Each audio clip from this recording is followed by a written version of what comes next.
magaling ka. Kaya lang, hindi kita mapupuri dahil dugo kita. Sinabi niya yung sarap ng lahat ng tao. So, I always knew that it would be harder for me. In front, bearing our souls. There are times sa pag-uwi ko, feeling ko I'm a little exposed. And hindi ko alam kung bakit gano'n.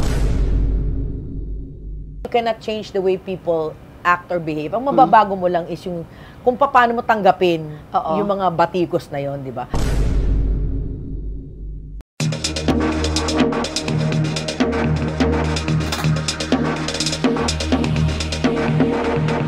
Magandang araw, Pilipinas, at sa ating makababayan sa ibang bansa. Welcome to TikTok with Aster Amoyo. Sa araw na ito, mga kaibigan, ay isa na naman pong special na celebrity ang ating makakakwentuhan. An award-winning stage actress, film, TV actress, a TikToker, the person you love to hate, mga kaibigan.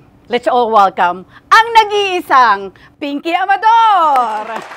Thank you po, Tita Aster. Magandang araw po sa kanilang lahat. At salamat naman po at you invited me to your program. Matagal ko ng pangarap mapa-interview sa inyo. Mga kaibigan, her late father was a dear friend actually nung nasa Vicor pa ako. Kung saan ang tatay niya ay isa sa legal counsel ng kumpanya. Love na love namin yun. Kasi pag dumarating sa office, parati kami nililibre. Lagi siyang taya? Yes. Kaya pala wala na kaming maikain sa bahay. Joke lang. Kaya ganun namin kalab talaga ang tatay mo. That's how we remember him. Actually, dyan din po ako nag-umpisa sa showbiz dahil din po sa tatay ko. Diba? So, nag-umpisa po ako sa teatro dahil yung aking auntie, yung ate ng aking papa ay founder po ng Repertory Philippines. So, 5 taon pa lang po ako, nanonood na ako ng mga stage play. Kahit hindi ko naiintindihan yung kung ano man yung nangyayari doon, forced to good po kaming manood. Kasi minsan mas marami pa sila on stage kaysa sa mga audience. Kaya tuwing mag-open po yung play, kailangan po present kami. Ang kagandahan naman po nangyari doon, nasanay akong manood ng mga taong naglalaro sa entablado. Kaya nung lumaki ako, kung tatawagin mo ako kung kaya mo bang umarte, para sa akin yung mga umaarte, parang naglalaro lang sila, nagsustorytelling lang sila. Yes. So siguro bilang from 5 years old, so parang di ba ang mga bata, mga spongha yan, they imbibe everything. Right. So tapos nung medyo nag-start na ako mag-stage plays, yung daddy ko naman po ang nagpumilit sa akin, nung nasa Vicor siya. Ayan, ikikwento ko na yun sa inyo. Ayan, nag-boom si Sharon Cuneta, di ba? Kanyang Mr. DJ. Ang gusto po ng papa ko, sabi niya, Pinky, sabi niya gano'n, mag-recording ka na. Gagawin ka naming batang sampagita, rakista. Kasi ko, ew, dad, how ba doy? Yuck. Ang ending ko, asan ako ngayon? Kaya tama din po talaga si papa. Kaya nga Ayan. And of course, yung sinasabi niyang tita niya, the late Zenaida Amador, founder po ng Repertory Philippines. Sino ang makakalimot doon sa tita mo, di ba?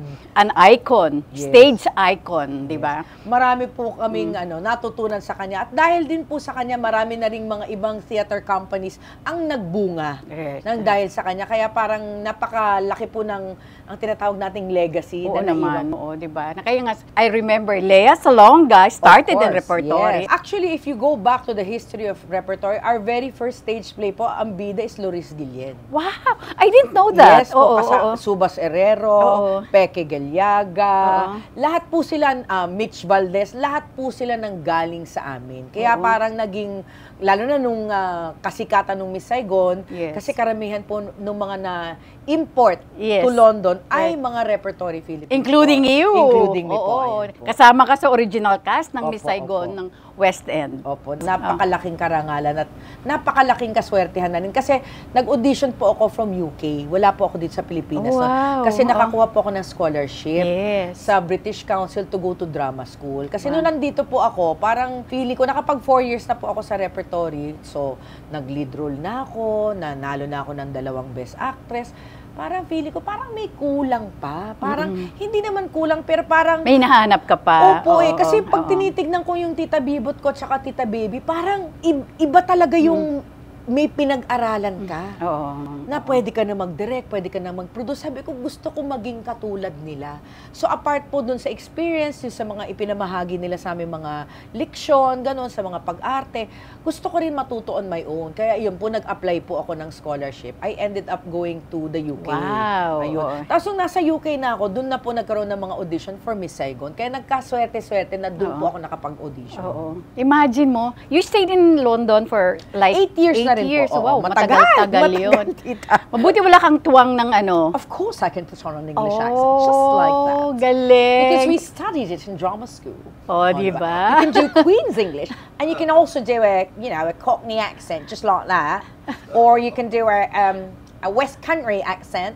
Pinag-aaralan po kasi. Marami tayong viewers in Ako, London. nakatakot tuloy ako. Sige nga, batiin Anong mo yung klaseng accent, Tita? British accent. Hello, for those watching TikTok with Asta Amoyo, this is Pinky Amador, your guest for today. Hello. Wow, ang galing. Ang diba? galing.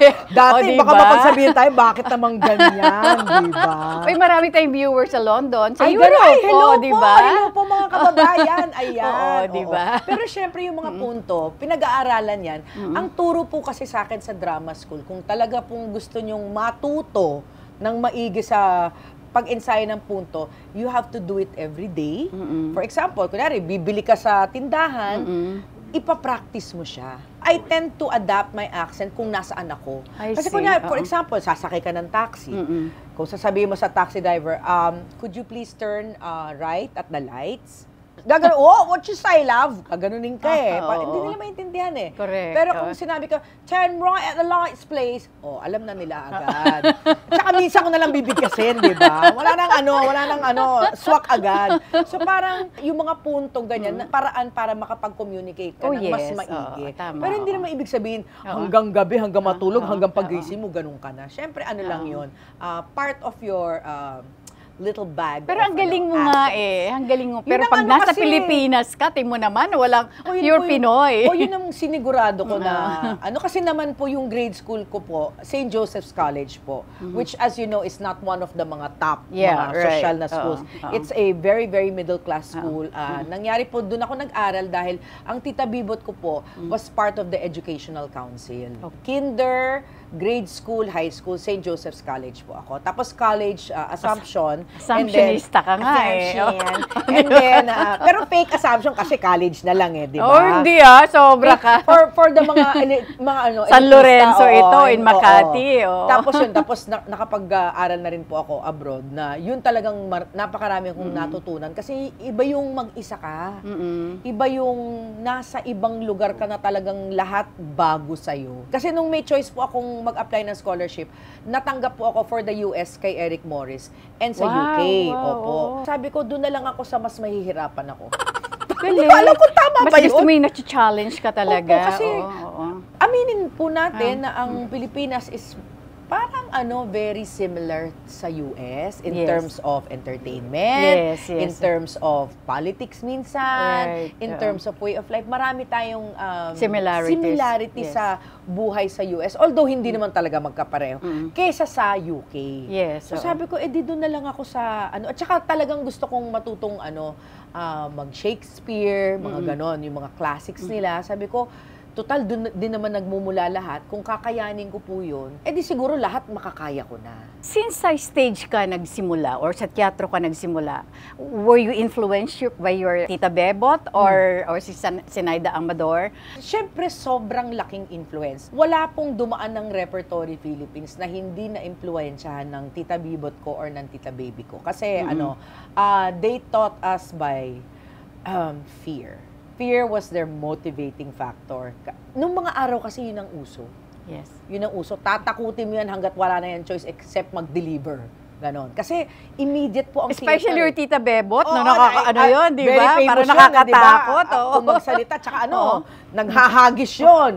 Si Subo Sereo, hinagisa na ng tennis racket. Oo, yung iba naman, mesa, silya, ganon. Buti na lang ako hindi. Pero yun nga po, talagang, ang style po niya, di rehearsal. Tapos company call.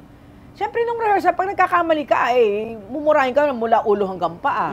Tapos ang trick doon, huwag kang sasagot. Look to the ground. Yun ang look to the... Kasi pag sinalubong mo yung mata niya, or pag sumagot ka po sa kanya, naku, wala nang katapusan yan. Pag nagkamali po kayo sumagot, lalo na kung ikaw naman talaga yung mali at hindi ka naman niya i-call out kung hindi ka naman talaga mali.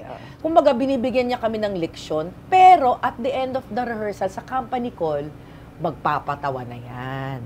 Tapos magbibigay na yan ng leksyon. So yun ang lagi naming hinihintay. Yung kanyang motivational speech at the end of the rehearsal. Kasi feeling ko po, yun talaga yung nag-motivate sa lahat sa amin na dumaan sa kanya na talagang to be the best version of yourself. Kasi ang galing niya mag-motivate. Otherwise, they'll take her for granted or, di ba, kung masyado siyang soft. Talaga makikita mo na lang, ilan bang dumaan ng Repertory Philippines na naging, nakinabang talaga yung buong industriya sa kanila. At marami din silang natulungan. So, in terms of legacy, medyo hard act to follow lang po talaga siya. Yes, kaya nga di ba? Very hard act. Pero, yun, lagi niya ako sinasabi, alam mo, so in one of those company calls, sinabi niya sa akin, alam mo, galing ka.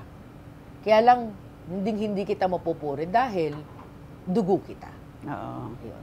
Sinabi niya yung sarap ng lahat ng tao. So, I always knew that it would be harder for me. And kasi ayaw niya na mapagbibintangan po siya ng nepotism. Ayaw niya talaga. Pamangkin Oo. Hindi, tsaka syempre nag-i-instill siya ng discipline. Right. Di ba, nag-i-instill siya na huwag kayong malilate, aralin nyo ng maigi ma-script nyo, magtrabaho kayo ng ang dami niyang itinuturo siya, tapos magpapakita siya ng special treatment na kaapelido pa niya. Syempre, hindi maganda yun. I learned na maaga pa lang na talagang tumayo sa sarili kong paa, na hindi porket Amador yung last name ko, ay magbubukas sa'yo ng pinto. Although in reality, nagbukas naman talaga siya ng pinto. Nang dahil sa kanya, nagpapasalamat din ako na parang, gano'n na rin siguro po yung expectation na, pamangkin ito ni Tita Bibot, siguro naman magaling to. Siguro naman, hindi papasa to sa kanya kung engot ito, parang gano'n. And you have to live up with that. Dahil, di ba? Ang hirap. Apelido pa lang ang hirap din. So, kahit ayoko aminin, nepo baby din po ako. Pero in the hardest way possible. Kasi talagang kumbaga, idinaan niya ako sa butas ng karayom po. Pinky is also a very good singer. Did you ever, record during your... You know what? I never, that's my frustration. I did demos, I did albums. Nagkataon po kasi may manager ako that time nung bumalik na ako from London. Sabi, Pinky, you're too old na. Oh my God, sayang naman.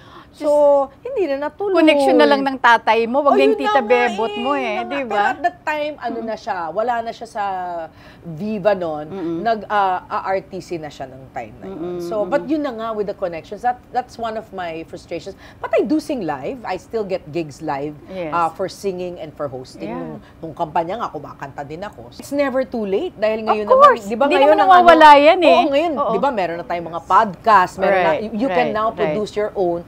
Whereas before, talagang kung wala kang record label, alam niyo po yun, wala po talagang mangyayari sa kanta niyo or album niyo po. Yung tatay mo had great faith in you, tapos hindi mo na He always believed in me. Talagang doon naman ako nagpapasalamat. At siguro naging madali na rin po sa pamilya ko. Dahil nakikita naman nila na yung ate niya, yung tita ko, maganda naman yung mga palabas, pinapanood naman. Tsaka nung time na sumali pa ako ng repertory, yun din yung heyday ng rep. Yun doon yung time na lahat ng mga nag-oopisina, yun ang pinag-uusapan. Parang, did you watch the latest rep play? Ganon. It was, although English siya, ang kasabayan po namin nun is PETA, Tagalog naman po sila. Talagang usong-uso manood sa teatro noon. Nag-crossover ka sa TV at saka sa pelikula in 1997 o 96. Actually, way before that. Kasi nag-Viva ako in 1980. 80s pa? 86. Okay. Meron na po akong pelikula sa... Magdusa Ka. 1986 1986 was my very first film. And then Captain Barbell. And then pagbalik ko, I did Anak ng Lupa, Alabang Girls, ayun. So, maaga din ako nakapag-crossover. Tapos napakaswerte ko rin po sa Viva. Kasi, imagine, first film ko, kontrabida ako ni Dina Bonnevie sa Magdusa Ka. Magdusa Ka, yes. So parang napakalaki. Launching movie niya yun. Hindi. Tsaka ang dami ko rin natutunan kay Dina. Like, kunwari, magpapalengke tour kami, muntik-muntik na ako masabunutan doon. Siyempre, dahil galit na galit yung tao sa akin, dahil inaapi-api ko siya doon. Ang dami ko natutunan sa kanya, ang swerte ko rin. Oh, speaking of pagiging kontrabida, ngayon kasi tatak na tatak talaga yung pagiging, pagiging maldita mo, di ba? Moira, 2 years yan na talagang... 2 years and 2 months. 2 years and 2 months. And then this time, nandito ko naman sa Soraya, di ba? So far naman po, dito sa 2 years naman po sa Abot Kamay na Pangarap, alam ko nanggigigil sila, pero siguro nakikita nila na pag nakikita na nila ako, medyo nahihiya po ata sila. Tsaka siguro nakikita nila na hindi naman ako maldita, na simple lang ako, I'm just going about doing my things. Right. Ang pinakagrabe na siguro yung nangyari sa akin, nasa grocery ako, may parang kasalubong ako sa aisle. Sabi, ayoko niyan, masama yan eh. Hanggang dun lang. And then, paano ka mag-react? Wala lang, parang gumano na lang ako. Anong magagawa ko? Kasi, di ba, ibig sabihin lang po noon, nadadala sila. Yes, at kung nadadala sila, siguro ibig sabihin na effective nagagampanan po natin yung ating role, di ba? At saka, Tita Aster, kung wala naman ng kontrabida, paano sisikat yung bida? Oo naman, paano aangat ka mo? Yes. Kaya po kami nandun, yun ang lagi ko ina-explain, kaya po kami nandun, instrumento po kami para makita ng audience kung ganong kagaling ang bida. Pero napaka-effective mo talaga. Ano ba to? Actually, it's so fun. It's so much fun playing a kontrabida kasi you have so much range. There's so many emotions that you can do. Tapos, depende rin po yan sa director mo kung gusto niya na, let's say, in Abot Kamay, yung character ko na Moira Tanyag, kasi very emotional si Moira. She started out as the wronged wife. Yung asawang linoko ng asawa niya. So, may pinanghugutan siya. Nakabundis ka eh. Mag-asawa tayo. Tapos, na-extend yung show. 6 months later, na-discover ko, yung anak ko pala, hindi pala sa asawa ko. Sabi ko, ha? You mean 6 months na ako nagpe-play ng victim dito? Yung pala, ako rin pala ng biktima. Ayun eh, nagbago kasi na nagbago na yun po yung kwento. Ayun, syempre kailangan makisama ka rin sa mga change of the times, kumbaga. Paano ka naghahanda sa role? Yung role mo as Moira? Kay Direk L.A. Madrideos po kasi, ang gusto niya kay Moira, gusto niya kahit papano may simpatya pa rin ng audience sa kanya. So, kailangan talaga, kung ano man yung pinaghuhugutan niya, talagang totoo para sa'yo. So, talagang totoo na mahal ko talaga yung asawa ko at talagang kahit ano gagawin ko para sa anak ko, kahit na masama na siya. So, may mga pinaghugutan. So, parang, yun din ang lagi ko sinasabi kasi I also teach acting, no? Yeah. Yun din ang sinasabi ko, ang kontrabida ay may pinanghuhugutan. Hindi lang siya bad for the sake of being bad. Hindi lang siya masama dahil gusto lang niya mang-ape. Hindi.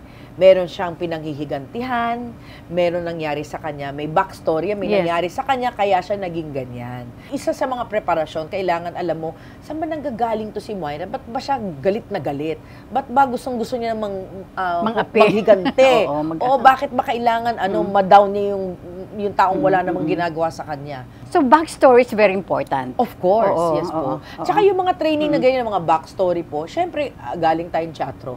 Talagang, trained po kami na talagang, kahit hindi nandun sa script, mag-iimbento ka sa sarili mo. Bakit ako ganito? Para lang, pag nag-translate na po siya sa telebisyon, makikita mo, uy, may hugot si madam, may laman yung mata niya, meron din siyang nasasaktan din siya. Parang ganun. Hindi mo inimagine na maglalast ng 2 years and 2 months yung wala po sa Abot amin Kamay, di ba? Wala po sa amin nag-akala. Kasi unang-una medical drama. Yes. So wala pang nakakagawa nun. Yes. Tapos nung umpisa nag-aalala kami kasi yung pinakabida naming babae si Jillian Ward, 3 weeks bago lalabas sa kwento kasi dapat ipakita muna nung bata siya na genius siya, na nagkaroon ng tumor yung nanay niya, kaya niya gustong maging doktor. So lahat yung pagkabibo nung bata kailangan pong maipakita bago maipakita si Jillian Ward. Kaya kami na Chucky Dreyfus, sabi namin, kailangan gumawa tayo ng content sa TikTok. Para tumayo. Oo, kailangan. So, di kada hila kami ng hila. Ito naman si Jillian, isang kalabit mo lang nagti-TikTok na. So, doon nag-umpisa yung TikTok mania ng cast ng Abot Kamay na Pangarap. Talagang inaabangan yan.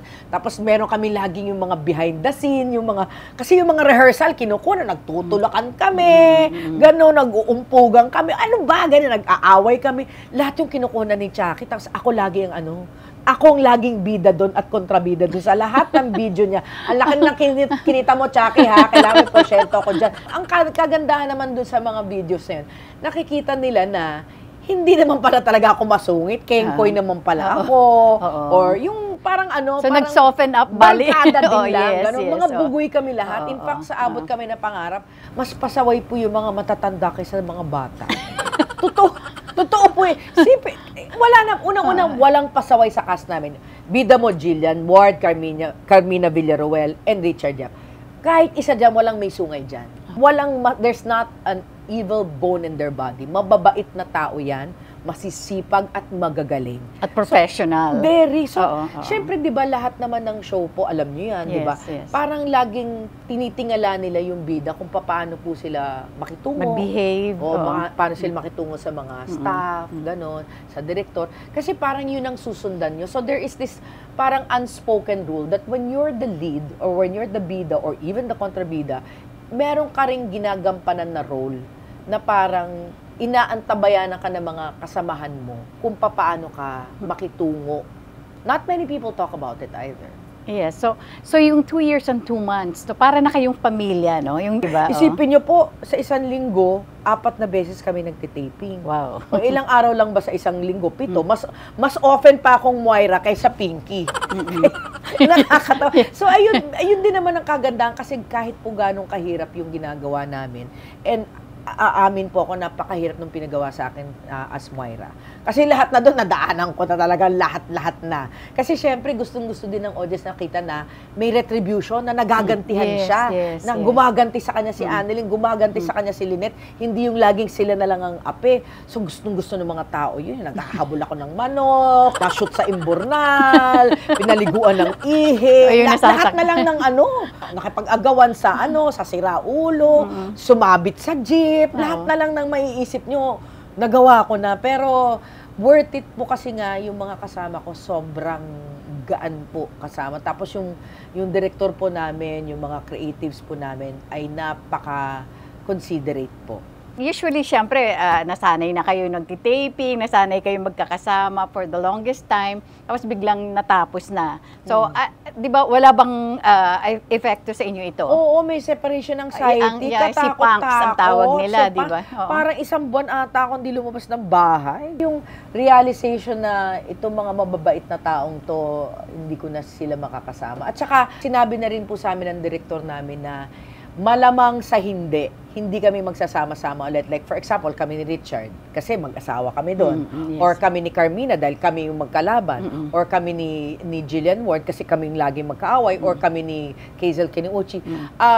More often than not, the likelihood na magkakasama-sama ulit kami is unless ilang taon nang lumipas. Yes, so, syempre, mamimiss mo yun. Lagi mo silang ka-eksena eh. Yes. Araw-araw mo sila, imagine 4 times a week for 2 years, for 26 months is a long time. No, pasalamat talaga ako na nakabuo po kami. Tsaka, alam po namin sa isa't isa na we will always be there for each other. Na-identify ka na sa pagiging kontrabida. So, Opo. given the choice, is there any particular role na gusto mong i-portray? Yes, meron What din. is it? What is it? Siguro yung isang simpleng either lawyer na pinagtatanggol yung mga mahihirap. Okay? Or isang nakalimutan ko yung name ng American movie, pero si Frances McDormand, nanalo siya ng Oscar. Siya, parang simple lang siyang babae sa isang small town. Tapos parang may billboard, may pinaglalaban siya. Pero I like, mas gusto ko siguro yung may pinaglalaban. Kasi kahit po nung Ana Karenina, for GMA7 yes, po ito, it ran for 6 years, hindi naman ako kontrabida dun eh. In fact, ako yung inaapi dun. Pero yung inaaping palaban. So siguro yun ang klaseng role na inaapi na palaban pa rin. Parang you need a break, di ba? Parang siguro, breather din. Siguro din kasi naintindihan ko, siguro nakikita nila na doon ako effective. Correct. Pero dahil sobra lang talagang tumatak ang Moira Tanyag. Wala na talaga akong magagawa doon. Tanggapin na natin and let's use it to our advantage. Yes. Pero like pag nag-guessing naman ako sa magpakailanman, hindi naman masama. So pag nag-play naman ako, hindi rin masama yung tao. So swerte naman ako na I still have other avenues to explore different characters. Siguro nakikita lang talaga nila, tita, na doon ako effective. Nakikita pala yung mukha ko, naiinis yung mga tao. Effective ba yun? Hindi mo naman, you cannot change the way people act or behave. Ang mababago mo lang is yung kung paano mo tanggapin yung mga batikos na yon, di ba? So ako, I choose na tanggapin siya in a positive way na, effective ako, kaya sila galit.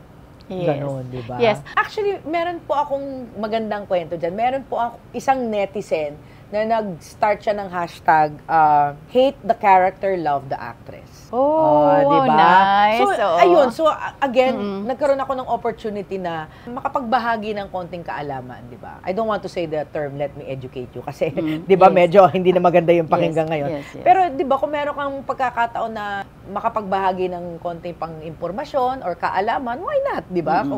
Kumbaga, kaya nga tayo may mga social media platform para may ma-share tayong maganda, why not, di ba?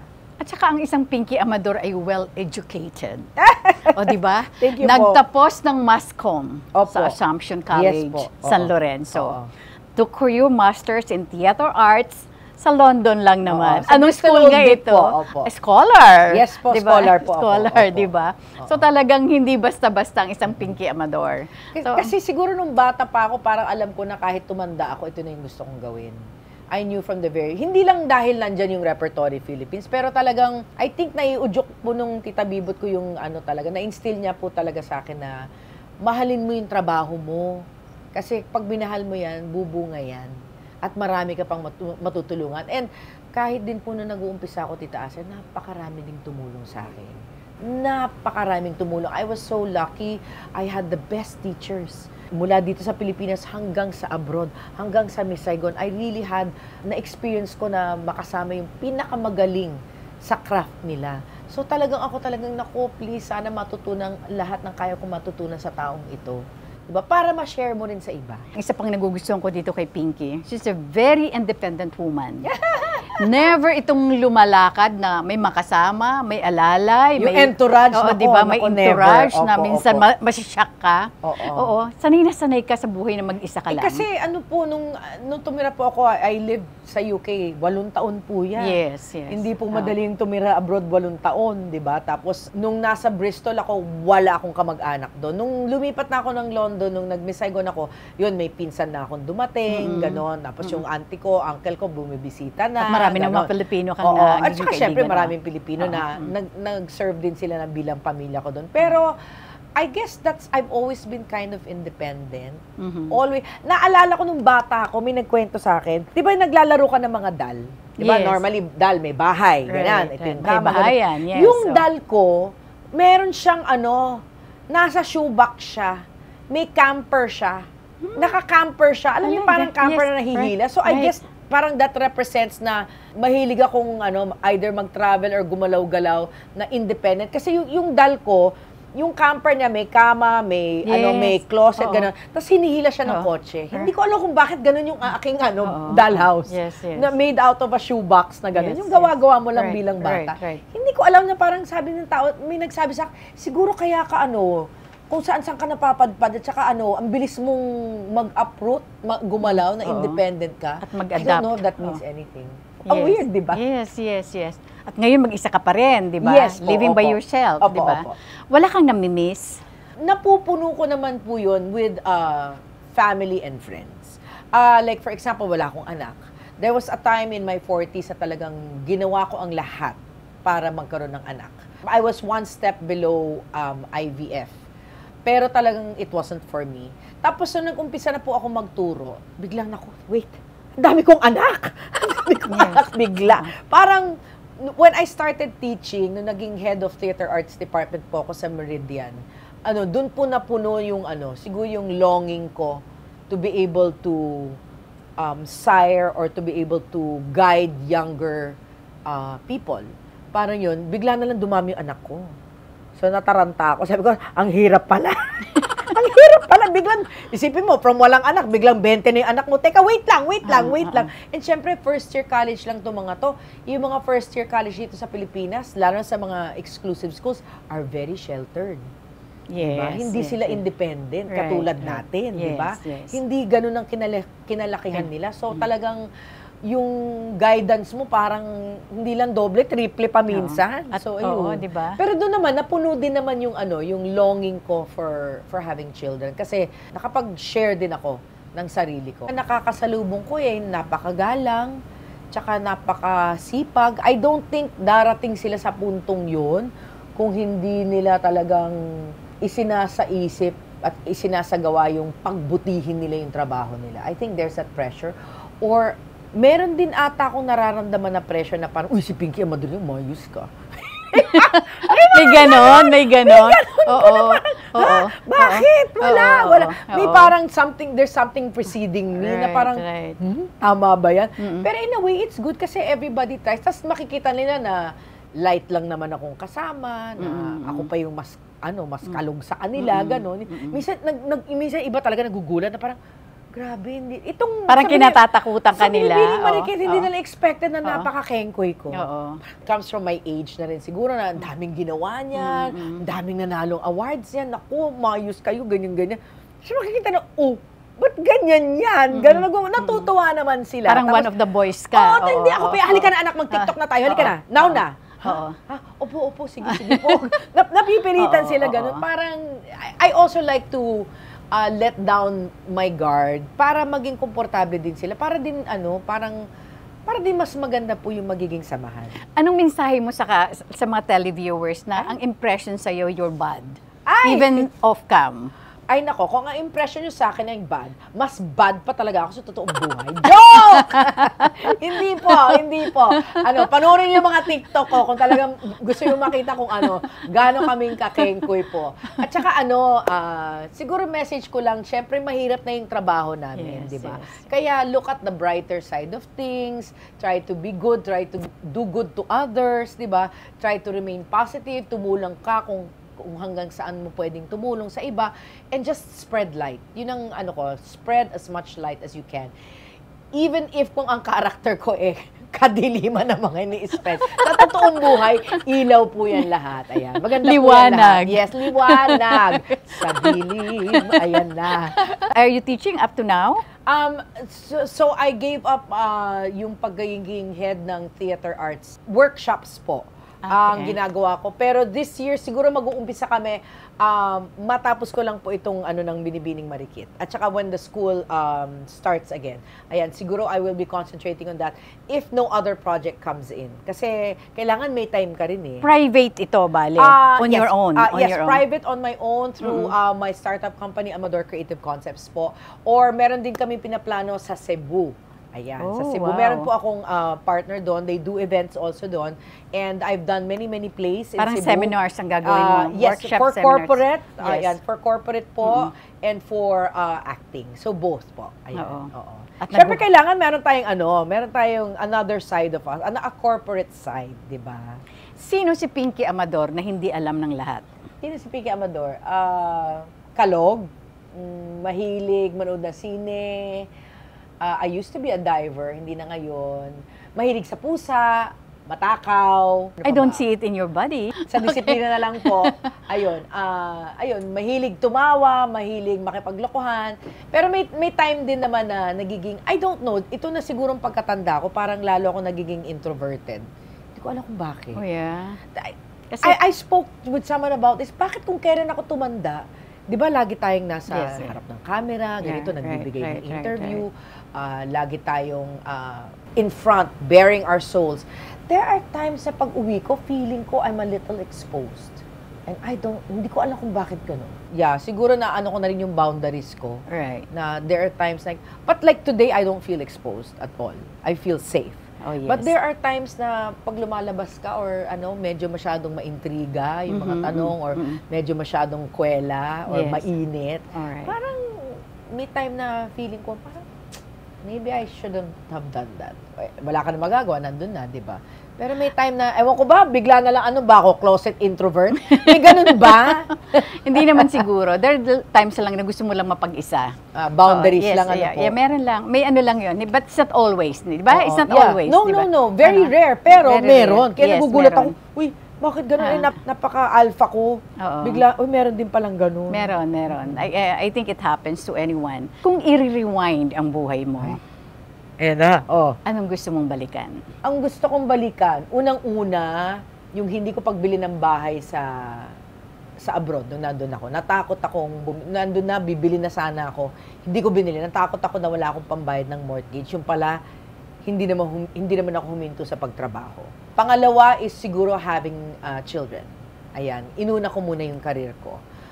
Pero although naman, ngayon, tanggap ko na rin kasi. Pero did you entertain the thought of adopting? I did, pero sa ngayon kasi sa sobrang busy ko, hindi mo rin maalagaan. Yung pet cat ko, hindi ko may maalagaan. Bata pa kayo. Siyempre, that's a whole no? Yes. But, I mean, the possibility, nandun naman lagi yung possibility. Yes. At saka kung darating yung opportunity, bakit naman hindi? Kasi nung nag-abroad po ako, nung nagkaroon ako ng scholarship for drama school, ako yung lalabas dapat nung international movie na pinagbidahan ni Dina Bonnevie. A Day in the Life ba yun? Something. And half of it was shot in India. Right. Ako dapat ang bida doon. Oh, what happened? Tanggap na ako. Tapos sinabi ko sa mga producer, sabi ko, meron po akong opportunity na, kasi August ang filming noon. September yung pag-aaral ko. So sabi ko, meron po akong scholarship. Ano sa palagay nyo ang dapat kong gawin? Sabi niya, mag-aral ka. Sabi ganun. Kasi, ang opportunity for movie, pagbibida sa movie, ganyan, kahit international pa yan, will always come. Pero yung pag-aaral lang na scholarship yan, hindi yan all the time. Sa BBC siya, alala ko, nasa London ko pinapanood. A Dangerous Life? A Dangerous Life, yes. Pero yung pinapanood ko na lang siya na parang, that could have been me. Pero, happy naman ako sa naging choice ko. Kasi, pagkatapos ko na mag-drama school, diretso naman ako ng Miss Saigon.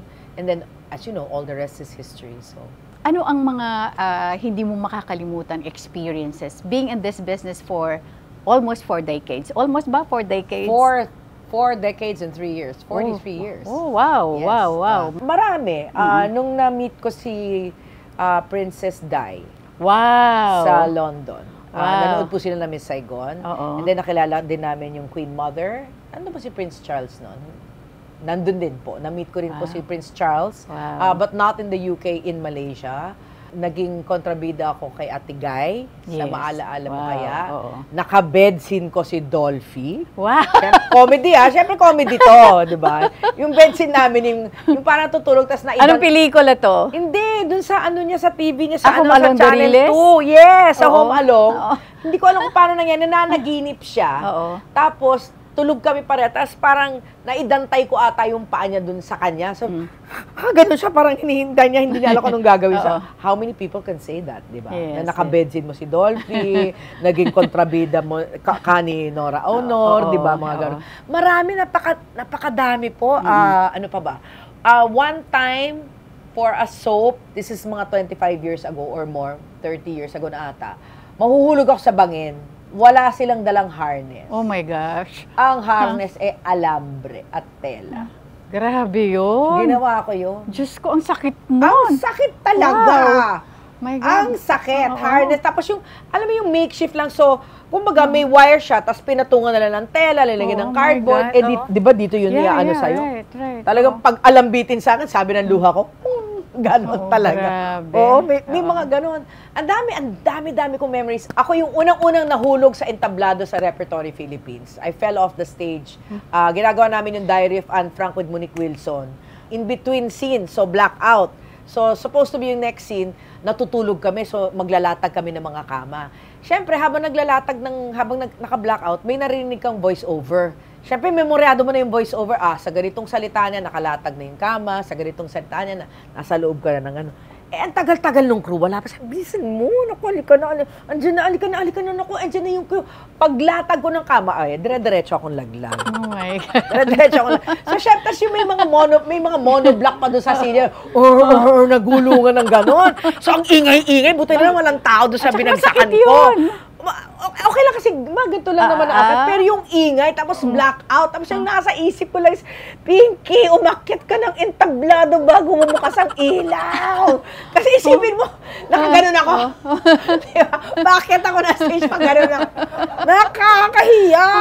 Tapos lahat ng mga co-actors ko, sino nahulog, gano'n na siya. Tapos, so that's the most embarrassing moment. Hindi. Pagbukas naman ng ilaw, nakaganon ako, pero gumaganon yung blanket, di ba?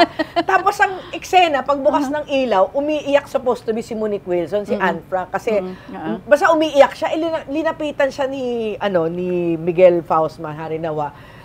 It's Pinky who fell off the stage.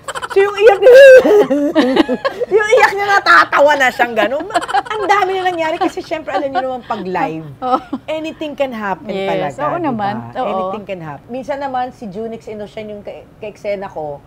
Ang eksena, kumakain ako ng KFC. Yun ang eksena. Kumakain ako ng KFC, nakatayo ako, inaaway ko siyang gano'n. Gutom ako nun. So, naparami yung subo ko. Syempre yung lines, naka-timing yung sa nguya mo, sa ano mo, napasobra. So, pag gano'n ka sa kanya, tumama talaga yung chicken dito. Gumagano'n siya. Halos hindi ako makapagsalita kasi gumagano'n siya, really? Ganun siya, nakakainis talaga si Junix. Harinawa na rin ako, Diyos ko. Ayun, ang dami ko pong experience. Puro nakakatawa. Puro nakakatawa. So, I guess it's the funny ones you remember, no? Yeah. Sinabi mo rin lang yung word na remember. How do you want to be remembered? Isang tao na ibinigay ang lahat para lang maatim yung goal ng lahat, ng kalahatan. Hindi lang yung goal ko kasi parang I think yung training ko kasi sa teatro is to be part of a company, to be a company player. In other words, magkakasama tayo. Collaborative ka. Yes, always po.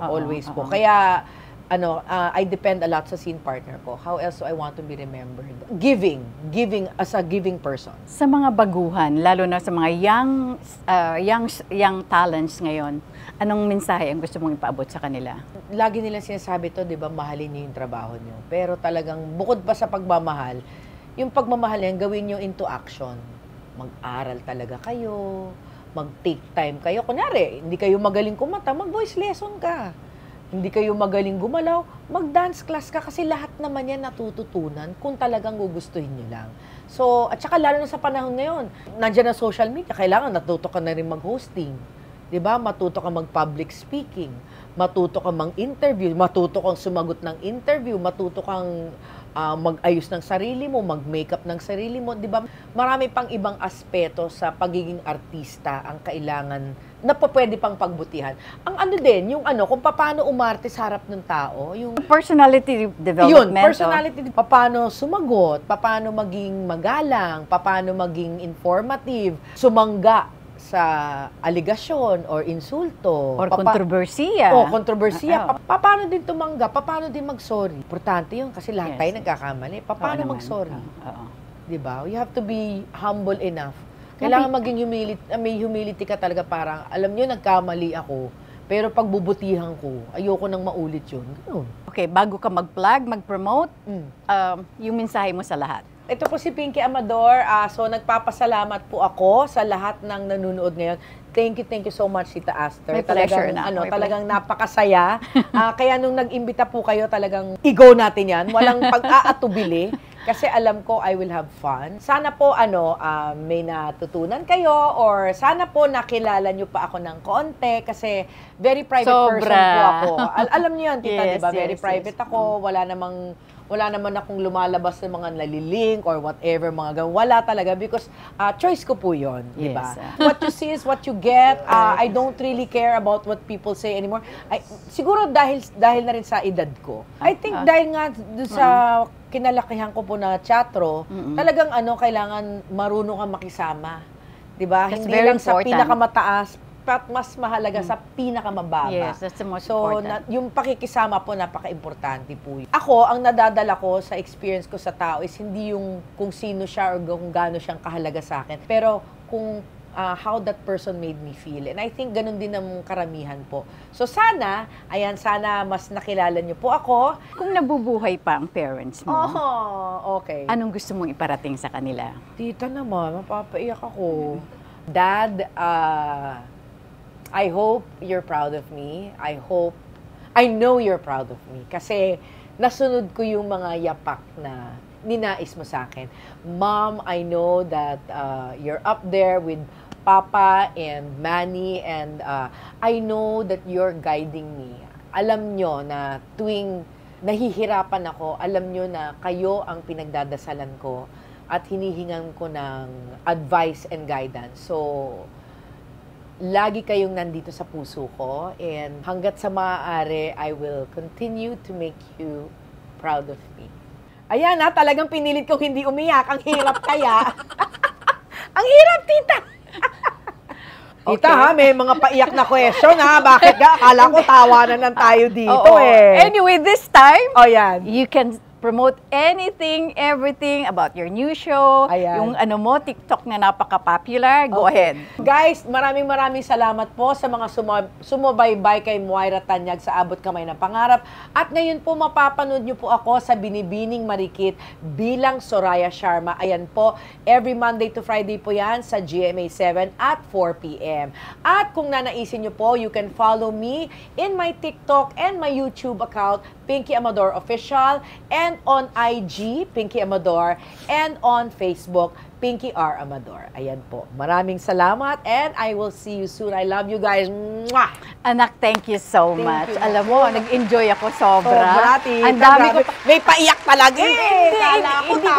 Hindi ko sinasadya yun. Hindi, promise. Maraming salamat sa aking personal sponsors, Pandan Asian Cafe. Thank you so much, Alvin, Dennis, and of course, Roland, Ever Belena, Hello Glow, Beauty Derm, Eris Beauty Care, Aficionado by Joel Cruz, Doc Rob's Wellness Supplements, R&A Events Specialist by Richie Ang, Asia Slashes, Desacilla Salon for my hair and makeup, Nutritech, maraming salamat, Jos de la Luna, Most View from Japan, Memoy.ph, Silpul Joyce Furnitures, maraming salamat, Charles Solano of Solano Hotel, Colorete Clothing by Bebot Santos, Dr. M. Sevilla of Vine Aesthetics, Shinagawa LASIK and Aesthetic Center, Shinagawa Diagnostic and Preventive Care, Dr. Essentials Aromatherapy, Studio Manila.